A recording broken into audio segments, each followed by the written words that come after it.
Bienvenidos a una emisión más del programa Hablemos con el Alcalde, un programa diseñado desde el gobierno social para concertar, para dialogar y para que ustedes, televidentes de primera mano, se enteren de todos los acontecimientos de nuestro gobierno social. Recuerde que siempre tenemos un invitado especial. Hoy tenemos un invitado que ha llegado a Quimbaya y que ha revolucionado este pueblo quimbayuno, Jorge Rojas. Bienvenido a nuestro programa.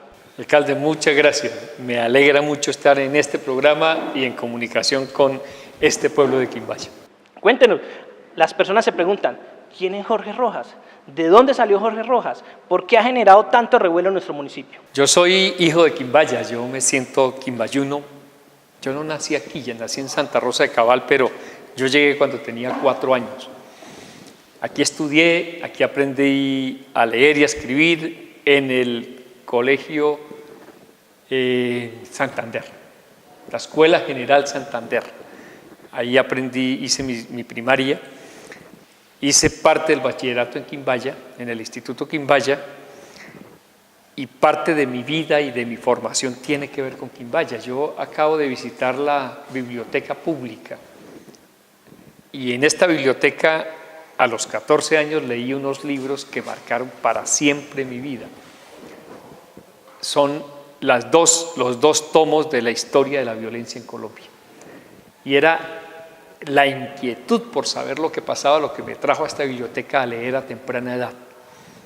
Después me fui de Quimbaya, recorrí la costa, me tocó irme del país por amenazas, me dediqué a la defensa de los derechos humanos, a crear una de las organizaciones que más ha trabajado por derechos humanos en los últimos 25 años en Colombia, que es CODES, y sobre todo a la construcción de la paz. Tuve un paso fugaz por un gobierno que fue una transformación social, que es el gobierno de Bogotá Humana, que lideró el alcalde Gustavo Petro, que permitió transformar una realidad social y poco a poco se va sabiendo esa revolución social en qué consistió en derechos de la primera infancia, de las personas de la tercera edad, de los habitantes de calle, una transformación que logró disminuir la pobreza multidimensional en la capital del país. Y dedicado a escribir. Antes escribí un libro con Iván Cepeda que se llama Las puertas del ubérrimo, y ahora creo que era un deber venir a ofrecer, a dedicarle a Quimbaya un libro que está fundamentado en una historia de guerra, pero que está escrito en clave de paz. Una persona que defiende los derechos humanos, una persona que ha generado impacto a través de los diferentes gobiernos que ha participado y a través de sus estudios. Un hijo de Quimbaya que ha logrado llegar muy alto. Usted ha sido secretario privado de Bogotá, secretario de gobierno encargado, secretario de Desarrollo Social. ¿Cuál ha sido esa expectativa de un quimbayuno en la capital de Colombia? Pues cumplir. Creo que lo más importante que tiene un ser humano es cumplir en el cargo que le corresponda. Si es profesor, ser el mejor profesor; si es secretario, ser el mejor secretario; si es alcalde, ser el mejor alcalde. A nosotros nos pone la vida unas obligaciones frente a la sociedad y frente al futuro. Escribir es parte de ese ejercicio. Así que ojalá uno pueda decir, he cumplido en función de principios y valores, transparencia, construcción de paz, realización de derechos, y yo quiero desarrollar lo que me queda de vida en función de esos principios y de esa proyección. Usted acaba de hacer parte de la historia de Colombia, acaba de escribir la historia a través de un libro que ha generado polémica, inquietudes, digamos que ha levantado ampollas a nivel nacional, pero usted sigue dando esa lucha. Timochenko, el último guerrillero. ¿Qué lo llevó a usted para escribir este libro y para contarle a todo Colombia por qué el último guerrillero? Hay que contar toda la historia de lo que ha pasado en Colombia en los últimos años, de violencia, de guerra, de paz y de política. Y no nos podemos quedar con una sola visión de la historia, tenemos que ir más allá. Así que, aprovechando una circunstancia muy específica, y es que yo conocí a Rodrigo Londoño en Quimbaya, estudiando en el Instituto Quimbaya, fuimos amigos de infancia. Aprovechando esa circunstancia, yo estructuré una narrativa que permitiera recopilar una conversación iniciada en 1976, cuando Rodrigo dijo que se iba para la guerrilla y yo no lo pude impedir, hasta hace un año cuando nos reencontramos en La Habana para hablar de paz y volvimos a recuperar toda la historia, todo lo transcurrido en 4 décadas en el marco de la guerra y de la paz. Hay que conocer a estas personas, hay que saber quiénes son, qué sienten, por qué se fueron a la guerrilla, entender sus motivaciones. Sí, Timochenko es un hombre que tiene un prontuario y debe responder ante la justicia, pero también fue el hombre que le puso la firma para terminar una guerra de más de 4 décadas que dejó mucho sufrimiento en el país. No habíamos podido hacerlo eso ni con Marulanda, ni siquiera alcanzaron a hacerlo con Alfonso Cano. Hay que reconocer que el presidente de la República se la jugó por esa paz y por fin, después de muchos años y muchos esfuerzos, se logró un acuerdo para poner fin al conflicto armado y para poder construir una paz estable y duradera. Hablar con Timochenko era un desafío, un reto. Era preguntarle a Timochenko por lo que hizo, por lo que dicen que hizo, por la forma como lo hizo.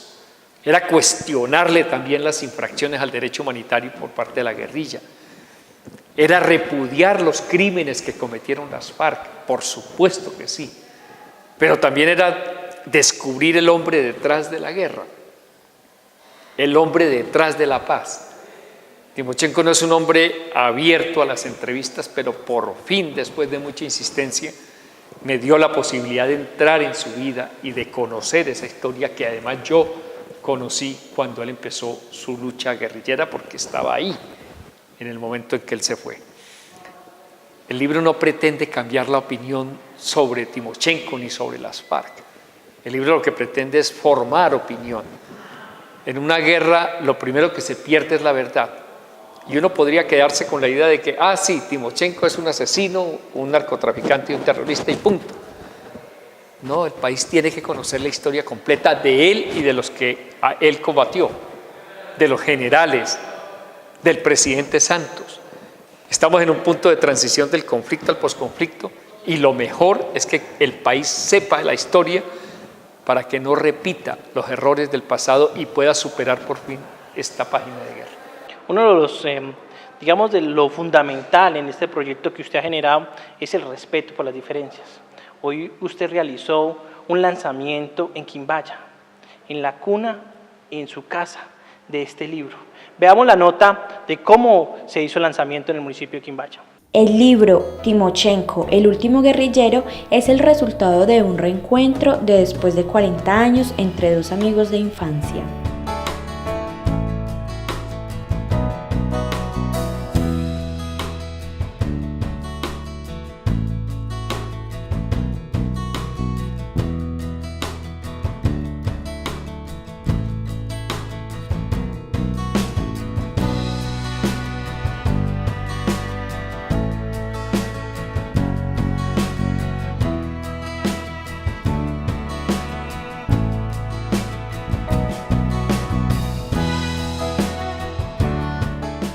Gran lanzamiento el que obtuvo usted el día de hoy, mucha expectativa, muchas diferencias y opiniones, pero sobre todo Quimbaya hoy lo respetó. Yo quiero preguntarle algo, ¿qué relación tiene Timochenko con Quimbaya? ¿Qué relación tiene Timochenko con Jorge Rojas? ¿Cuál fue el nexo causal entre ustedes dos? Un encuentro. Yo estaba estudiando en el Instituto Quimbaya y a este pueblo llegó huyendo de los maltratos de su padre, Rodrigo Londoño. Terminamos trabajando juntos en un consejo estudiantil con la idea de cambiar el mundo, de hacer la revolución, y fue un encuentro fugaz de adolescentes que terminó con 2 vidas distintas, uno que se dedicó a la guerra durante 40 años y otro que me dediqué a la paz y a los derechos humanos. Y me parece que hay una relación con Quimbaya. Quimbaya y todo el territorio del Quindío es escenario de esta historia, de guerra y de paz. Y me parece que hay que reivindicarla, reencontrarla, hurgar en la memoria para saber cómo fueron los protagonistas, cuáles los contextos, en qué circunstancias los muchachos de esa época se iban a la guerra o no. Y eso es lo que me llevó a juntar esas ideas que pudiera narrar toda la historia no contada de ese momento tan interesante, si se quiere, en la vida nacional. Ahora, presentar el libro en Quimbaya era mi compromiso. No es lo mismo presentar este libro en Bogotá, en Barranquilla, en Buenos Aires o en Madrid. Es que presentarlo en Quimbaya es vivir y palpar la historia. Aquí estuvo presente en esta presentación del libro la gente que hizo parte de esa historia. Y cuando yo estaba firmando los libros, me susurraban al oído: lo que usted dijo sobre tal o cual cosa, lo que usted narró, me llegó al alma. Mi papá está muerto, mi papá no está, mi papá participó, mi mamá. Entonces era como narrar la historia sobre seres humanos que además la sentían, la vivían o la padecían. Además, usted contaba unas anécdotas en este lanzamiento, por ejemplo, con Carlos Restrepo, con Joaquín Londoño, que se iban y que usted daba discursos en los cafetales. ¿Cómo era eso? No solo esa, sino que nosotros pintábamos las paredes con consignas. Por ejemplo, Chile vencerá al fascismo y demás. ¿Quién pintaba esas consignas? Era yo encima de Carlos Restrepo, porque yo era flaquito, entonces me subía en los hombros de Carlos Restrepo y no era con spray, sino con hisopo y con cal que hacíamos esas consignas aquí. Mi hermano me dice que todavía hay unas consignas de esas por ahí escritas en Quimbaya, que ya son reliquia, hay que tomar foto de eso. O la oratoria, es que nosotros hacíamos teatro, hacíamos oratoria, íbamos por los cafetales. Yo ahora me pongo a ver y era echándole discurso a los cafetales, que era una manera de practicar la oratoria, pero también esperábamos que alguien nos escuchara esos discursos en Palermo o en Arauca. Y aquí estaba Carlos Restrepo, Joaquín Londoño, son personas que conservan la historia. Hay otro señor que no mencioné, que es don Ordenel Restrepo, un viejo líder con una memoria impresionante y un conocimiento y una sabiduría que también hay que reivindicar en esta convocatoria de memorias que hicimos. Yo siempre me he preguntado, ¿por qué el departamento del Quindío juega un papel fundamental en la historia de los grupos armados? Tenemos, por ejemplo, en Génova, en Calarcá, comandante del ELN, en Tebaida, en Quimbaya. ¿Cuál es la razón que hoy podamos decir? ¿Por qué han surgido grupos, comandantes de grupos armados en el eje cafetero, especialmente en el Quindío? Esa pregunta ha sido reiterada en Armenia, aquí en Quimbaya, alrededor de qué es lo que genera esta región del país para que se produzcan esos liderazgos en función de la confrontación armada, en función de la violencia, en función del liderazgo político. Creo que es una pregunta que todavía no tiene una respuesta. Habría que hacer un análisis más sociológico, si se quiere antropológico, un análisis de un contexto que nos permita entender qué fue lo que pasó, porque en realidad el Quindío es un semillero impresionante de guerrilleros. Y no solo los grandes líderes, el primer guerrillero Tiro Fijo, el último guerrillero Timochenko, y entre uno y otro muchos jóvenes que se fueron a la guerra con el ELN, con el M-19, con las FARC, otros que se fueron por la vía de la delincuencia común y el narcotráfico, o los bandoleros de mediados del siglo pasado, que también fueron oriundos del Quindío. Habría que revisar qué es lo que pasó para que esa rebeldía se expresara de esa forma, pero no tanto para mirarlo hacia atrás, que es importante, sino para evitar que eso se produzca hacia el futuro, porque no queremos que el pacto de paz y el posconflicto deriven en la irrupción de nuevas formas de violencia urbana y rural, que sería muy grave para el país.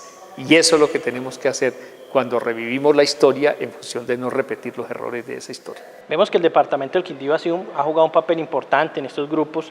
Ahora, en el referendo por la paz, notamos que el eje cafetero del Quindío fue como un poquito renuente, aislado frente a este proceso de paz. Se podía uno preguntar, departamentos que han sido tan afectados por la guerra, ganó el sí, y en un departamento que relativamente ha sido pacífico, ganó el no. ¿Cuál puede ser la respuesta a esta incógnita que tenemos todos los quindianos? En primer lugar, un profundo respeto por las personas que votaron no para el acuerdo de paz. Yo estoy convencido de que votar no era avalar la guerra. Yo estoy convencido que votar no era darle la espalda a las víctimas. Seguro faltó más pedagogía, más información, pero esa es la realidad que tenemos. En democracia hay que respetar esas diferencias. En mi propia familia hubo diferencias, los que votamos sí, los que votaron no, y eso no destruyó la familia. Y eso debe ser también un modelo para la sociedad, aprender a respetar la diferencia. Ahora yo pregunto, ¿alguien puede estar en contra de que se acabe la guerra? Yo no creo. Muy pocas y muy aisladas son las voces de quienes quieren que sigamos matándonos, de quienes quieren que el hospital militar esté lleno de heridos, de quienes quieren seguir enterrando jóvenes campesinos de un lado o del otro. El país bajó esos niveles de violencia.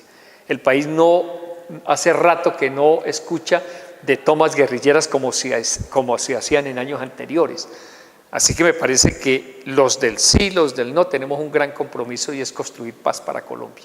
Y el Quindío es un territorio que debe reafirmarse en la paz. Y esta convocatoria que usted ha hecho hoy, alcalde, es un buen ejercicio de esa profundización de la democracia, viéndolo hacia atrás en función de la historia, pero viéndolo hacia adelante en función de construir una democracia y una paz para un territorio como el Quindío. Y hay que aceptarlo, el Quindío atraviesa en su territorio estas historias de guerra y paz.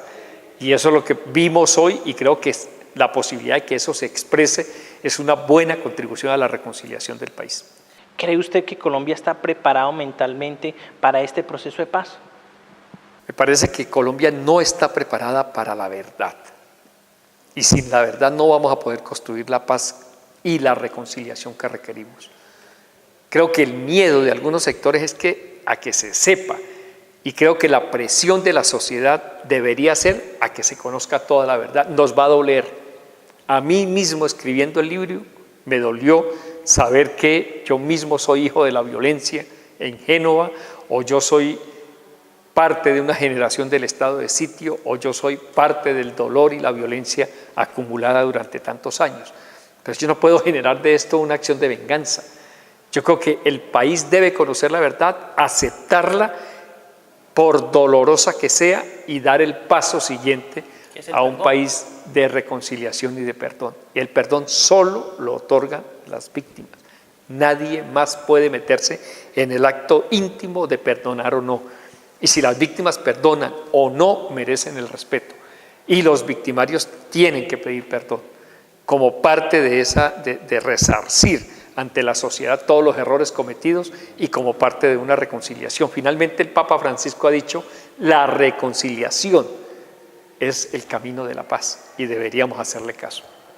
Usted en este libro destapa o da a conocer la historia, pero también muestra quién es Timochenko, quién es esa persona, ese ideólogo o ese militar, porque eso son unas fuerzas armadas. ¿Qué nos puede decir usted a nosotros? Algunos especulan que es médico, otro que estudió en Rusia. ¿Quién es de verdad Timochenko? Él estudió en el Instituto Quimbaya, eso lo puedo asegurar porque yo estaba ahí, y no hizo más que segundo bachillerato, y nunca estudió medicina, aunque practicó la medicina en el marco del conflicto y de la guerra. Pero es un hombre que paradójicamente es amante de las matemáticas y entiende la matemática no solo como la ciencia exacta, sino como una forma de racionalizar el conocimiento y el pensamiento. Y eso para mí era desconocido. Un hombre que le gustó la lectura desde niño y aquí en Quimbaya y en la Tebaida también descubrió en autores prohibidos, en autores de otros países, en autores colombianos, costumbristas, buena parte de esa imaginación que lo hizo volar como adolescente en función de las ideas y de la intención que él tenía de cambiar el mundo. Un hombre convencido, el mismo que yo conocí hace 40 años es el mismo de ahora en su convencimiento, con sus ideas. Yo no comparto todas las ideas de Timochenko, pero entiendo que es un ser humano que tiene algo que decirle al país y que está dispuesto a dejar las armas, y si cumple con esa decisión de dejar las armas y desmovilizar y reincorporar a los guerrilleros de las FARC, creo que tiene un puesto en la historia contemporánea del país. Claro. ¿Por qué considera usted que Timochenko ha logrado un paso tan importante al firmar la paz y otros jefes guerrilleros como Mono Jojoy y entre otros no lo han logrado, porque ahora piensa en la paz cuando los demás no lo hicieron. 50 años de guerra, de violencia, de acabar los sueños de miles de familias, y hoy un jefe guerrillero que es del Quindío dice: no más la guerra. Bueno, para pactar la paz se necesitan dos. Y puede ser que a veces la guerrilla no quería y el gobierno no podía, o a veces el gobierno no podía y la guerrilla no estaba preparada para firmar. Las circunstancias permitieron que el presidente Santos pudiera avanzar y encontrara del otro lado a un jefe guerrillero que entendió que seguir el desangre, la muerte y el dolor de la guerra no iba a conducir a ninguna transformación del país. Se alinearon los astros, dijo Santos, pero me parece que también no solo es la coyuntura de dos hombres frente a la historia, sino de las circunstancias de un país que entendió que la guerra era anacrónica y que había que superar ese conflicto armado para poder entrar al siglo XXI. Ahora necesitamos que ese acuerdo se cumpla, porque si no se cumple, tenemos problemas. El acuerdo le pone fin a una guerra, pero no construye la paz. Pero eso no es solo una responsabilidad hoy del presidente y de Timochenko, del gobierno y de las FARC. Es una responsabilidad de toda la sociedad. Y la sociedad tiene que movilizarse alrededor de ese acuerdo para garantizar que se cumpla. Y si se cumple el acuerdo van a haber más derechos, y si se cumple el acuerdo va a haber más democracia, y si se cumple el acuerdo va a haber un poco más de justicia social. El acuerdo no es castrochavista, el acuerdo no es más que la modernización del Estado como lo hicieron otros países de América Latina. El modelo venezolano no funcionó, es un modelo económico basado en la renta petrolera, el mismo que se está aplicando en Colombia. Aquí también se dilapidó una bonanza petrolera. Entonces, no nos dejemos confundir por eso. Aquí lo que estamos haciendo es llevar a Colombia al siglo XXI con democracia y con justicia social. Y si lo logramos, yo creo que hemos dado un gran salto hacia adelante. Muy bien, quiero que los televidentes podamos ver un mensaje de Timochenko a Jorge Rojas.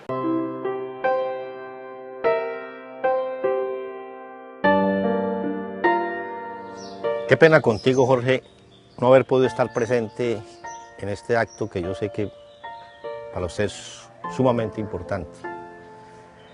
Las circunstancias no lo permitieron y quiero a través de este medio hacerte llegar el abrazo, el saludo y a todos a quienes lo están acompañando en el lanzamiento de este libro.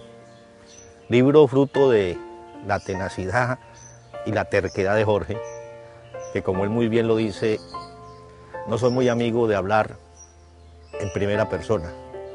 Solamente el que me convenció que esta narración podría contribuir a ese gran anhelo común que tenemos y que hemos abrazado los dos desde que nos conocimos, que es el soñar una Colombia nueva, una Colombia distinta, una Colombia donde haya pan en la mesa de todos los colombianos, una Colombia donde se respete el derecho a disentir, una Colombia donde no se asesine al adversario, no se le desaparezca, una Colombia en paz. Si este libro contribuye en algo, así sea en una pequeña parte, me siento satisfecho de las impaciencias que me hizo dar insistiendo en que le hablara en función del libro. Mi abrazo. Después de ver la nota, nos damos cuenta que su insistencia fue mucha frente a él para que le contara la historia, para que permitiera que usted pudiera contarle a los colombianos a través de un libro lo que nadie ha conocido. Un hombre de pocas palabras, un hombre que no da entrevista. ¿Cómo logró usted su objetivo? Después de que a muchas personas se le ha negado, ¿por qué a Jorge Rojas le dijo sí? Porque nos habíamos conocido 40 años atrás. Creo que esa pequeña relación de amistad, de infancia o de adolescencia fue determinante para que él al final aceptara esta entrevista. Porque otro autor español o un autor gringo o un autor sudamericano hubiera podido escribir una biografía de Timochenko, pero esto es otra historia que cruza una realidad de la cual yo mismo hago parte, él hace parte, está escrita en función de la paz, pero también recorre una historia de seres humanos que están puestos ahí en diferentes voces. Me parece que eso ayudó a crear un nivel de confianza que permitió la entrevista. Muy bien, excelente. Usted ha construido paz, usted ha trabajado en un programa que Quimbaya adoptó con mucha facilidad, el programa Arepaz, un programa que trabaja con un cruce de palabras, arepas y paz, sobre un tema de nuestra tradición como la arepa. ¿De dónde surge esto? ¿Cómo llega a construir paz a través de una arepa? La idea era hacer una pedagogía para la paz, y a veces la pedagogía, si no está asociada a la idiosincrasia, si no está asociada a la cultura, a la identidad de los pueblos, no siempre funciona. Entonces uno viene al Quindío a hablar de paz, y uno puede hacer un taller de paz, una pedagogía de paz, o puede inventar desde las palabras o desde los hechos imágenes y símbolos que le queden a la ciudadanía. Lo que hicimos fue algo que además habíamos pensado hace muchos años en Quimbaya. Quimbaya es reconocida a sí misma por la cantidad de arepas que se hacen todos los días. Es parte de nuestra propia historia. Tiene más puestos de arepas por metros cuadrados. De todo el mundo. Aquí no hay otro municipio que le gane a Quimbaya. Entonces, la idea era cómo usar el imaginario de las arepas con el imaginario de la paz. Y trabajando con sociólogos, lingüistas, expertos en paz, llegamos de pronto a la conclusión de Arepaz, que es un juego de palabras. O sea, tenemos que hacer paz, pero podemos hacer paz a través de arepas. Arepaz fue una excelente iniciativa que usted en buena hora aceptó, porque si no, no hubiera sido posible haber hecho ese primer festival. Ojalá podamos hacer un segundo, porque las circunstancias lo permiten, para que el país vea en Quimbaya un territorio comprometido con la paz, pero también con la cultura, pero también con el debate, el arte, la música, con la gastronomía, con el maíz y lo que implica el maíz, ojalá no transgénico, para la cultura de estos pueblos. Así que deberíamos hacer otro festival. Además ya está institucionalizado. Ya, ¿cómo le vamos a dar el nombre que me contaba usted fuera de cámaras? Pues en Cartagena se inventaron una cosa que se llama el Hype Festival, que es un nombre un poco, una pronunciación gringa de algo que no quiere reflejar más que hay festival. Podemos ponerle una contraparte a Cartagena para que digamos hay arepas. Excelente. O hay arepas, y lo hacemos arepas con Z, y lo hacemos en Quimbaya, y sería un excelente escenario que le dé vida a Quimbaya en el país en función de la paz, pero también de la cultura. Además, Quimbaya ha sido un referente importante por la paz, con personas como usted, el Festival Arepaz, que está institucionalizado, por el Festival de Velas y Faroles, que encendimos una luz de esperanza para Colombia. Yo quiero que los televidentes vean un poquito de lo que fue el año pasado Arepaz.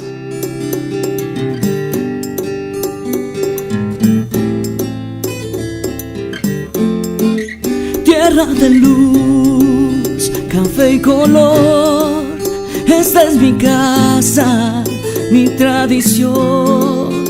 Y la paz se construye a través de proyectos productivos, la paz se construye a través de las familias, la paz se construye a través de la transformación cultural. Me voy a dedicar a hacer lo que siempre hago, trabajar por mi pueblo para que aprenda a vivir en paz. Porque estamos construyendo un mejor futuro para nuestro país y para nuestro departamento. Yo haré paz. Y con gran corazón, soy de Quimbaya. Qué orgullo siento yo. Y seguiré trabajando por mi gente de Quimbaya. La paz nace desde cada uno, desde nuestra labor, desde nuestro diario vivir, desde lo que hacemos a radio se construye la paz. Entonces vamos a seguir en lo que estamos y es trabajar por un amor Quimbaya. Cuando se acabe la guerra, empezar a hacer como diálogo con mi familia, con las personas con las que estudio, con las personas con las que me rodeo, para empezar a implementar la paz, a implementar la comunicación, el diálogo entre todos.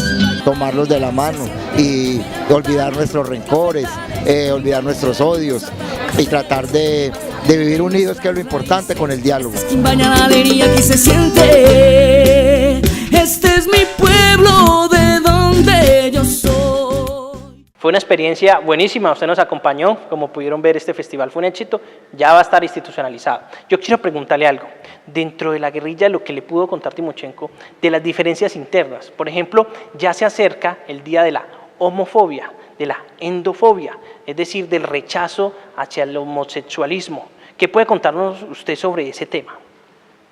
Bueno, lo que queda claro es que esta sociedad nuestra es una sociedad que todavía tiene que transitar un largo camino para reconocer que somos diversos, que no tenemos el mismo color de la piel, que no todos somos hombres, que no todas son mujeres, que no todos tenemos la misma orientación sexual. Reconocer esa diversidad es un paso muy importante en función de la paz y la reconciliación. Pero no solo es reconocer la diversidad, es también respetar la diferencia, entender que somos diversos pero que pensamos distinto. Ese modelo de sociedad se traslada también a la guerrilla. La guerrilla tiene modelos patriarcales y machistas, que lo reconoce Timochenko en el libro. Pero la guerrilla también tiene expresiones de homofobia. Y la forma como trataron a un comandante guerrillero cuando descubrieron que tenía una relación homosexual muestra que también ahí hay esos problemas acumulados que tiene que superar la sociedad colombiana.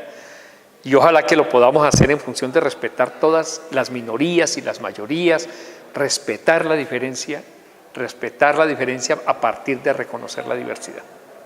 Qué bueno, el tiempo se nos acaba, usted está agotado. Yo quiero que para terminar invite a toda la comunidad a leer este gran libro. Bueno, leer el libro es una posibilidad también de entender lo que ha pasado y ojalá se pueda distribuir aquí en Quimbaya. Yo no sé si la editorial, la librería ya poco funcionan en estos pueblos, pero yo los invito a leer el libro para conocer parte de una historia que está en su entorno, que está en las calles de Quimbaya, que está en su territorio, pero leerlo en clave de paz. La única apología que pretende el libro es a la paz. Aquí lo que queremos es contar una historia para que podamos por fin vivir en paz también en Quimbaya. Gracias por acompañarnos en este programa Hablemos con el Alcalde. A ustedes, televidentes, gracias por dejarnos ingresar en sus hogares. Los espero en un próximo programa y sigamos construyendo la Quimbaya del tamaño de nuestros sueños.